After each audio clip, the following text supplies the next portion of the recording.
Pinagpalang umaga po sa ating lahat para sa ating pang-araw-araw na talata. Tayo ngayon ay nasa Genesis Kapitulo 8, versikulo 6 hanggang 12. Pagkalipas ng 40 araw, sinubukan ni Noe na ang bintana ng daong at pinalipad ang isang uwak. Ito'y lumigid ng lumigid hanggang sa ang tubig ay matuyo sa lupa. Sunod niyang pinalipad ang isang kalapati upang tingnan kung wala ng tubig. Palibhasa ay laganap ang tubig, hindi makalapag ang kalapati. Kaya't nagbalik ito.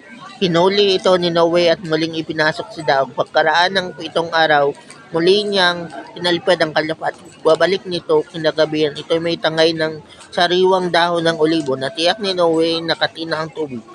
Paglipas uli ng 7 araw, ni Noe, saka pinalipad uli ang kalapati, ngunit hindi na ito nagbalik.